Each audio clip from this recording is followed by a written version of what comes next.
Hi, this is Bob D'Antoni, and we're going to be talking today about how to paint a room. Did you know that 30,000 years ago they actually found paint in caves found in France, a place called Chauvet, and they found a pigment that had been painted on walls in their caves.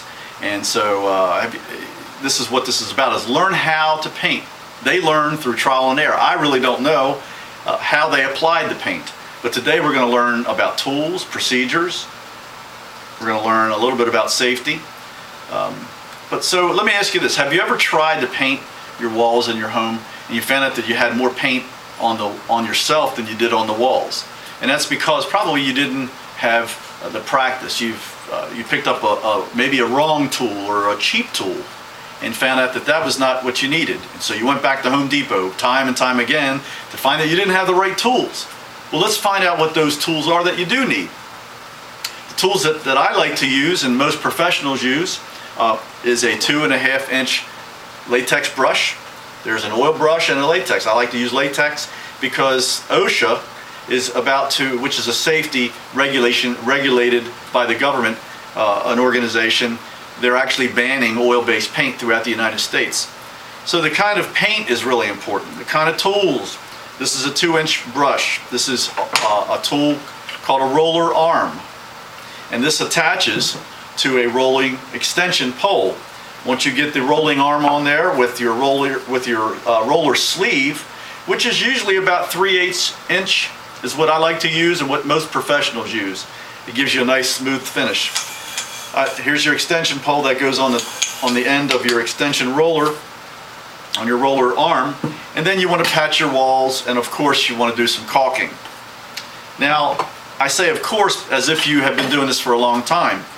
I have a professional painting friend whose name is Jack Sally, who told me a long time ago when I started to paint, which I'm not painting anymore, but he told me, he says, the difference between a good painter and a bad painter is one who looks over his work and checks 2 or 3 times to make sure it looks good, make sure the customer is going to like it. So if you always look at your job as if somebody else is going to inspect it, you will be successful.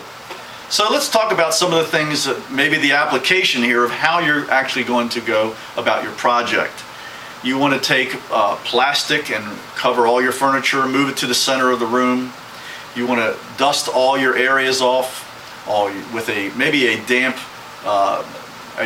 cotton rag, and then after that dries, you want to take a 2 to 2.5 inch blue tape, masking tape, that is better than the white because the white has a really tough sticking surface when it touches, and it's hard to get up, and if you leave it on too long, it'll actually ruin some of your hardwood floors, and it'll pull off old paint. So blue will release quickly, blue masking tape. After you wipe everything down and tape everything down, then you use your 3/8 inch rolling cover. You can go with a smaller, maybe 1/4 inch if you want to do real smooth surfaces. But most ceilings and walls use 3/8 inch roller cover. First thing you want to do is go to your ceiling. You dip your roller into your paint tray. You go ahead and load, what they call loading your roller with paint, so nothing drips off. Then you take your rolling pole with your arm, and I'll do it for you. Watch this. You put this on, and you put your roller cover on, and you start painting the ceiling in the corner. After you paint the ceiling all the way around, 2 coats, and that dries, then you take your brush, and this is called cutting. Cutting is when you dip your brush in about 1/3 of the way down. You wipe off one edge on the paint can. Your brush is fully loaded, then you start cutting in your corners throughout your entire room with a different color. After you finish cutting everything in, then you go ahead and do your semi-gloss on your trim. Now there are flat paints, which means there's no shine, and then there's semi-gloss, which has a little more shine, and then a high gloss. And usually semi-gloss is what's used on all your woodwork, which is windows, doors, and trim. After you do your ceiling, your walls, and your trim, then it's time to clean up. You pull up your tape, you take the plastic off of your furniture that you draped over, you pick up your drop cloths, you sweep, You put it all back together, and there you have it. You've painted your first room. Congratulations. Well, that's how you do a room. So let's just recap. What's really going to make you successful in painting a room is if you practice. You got to practice. Like even if you play a musical instrument, you have to practice. But just practicing doesn't cut it. What really makes you good is if you practice correctly. Good practice, perfect practice will make you a perfect painter.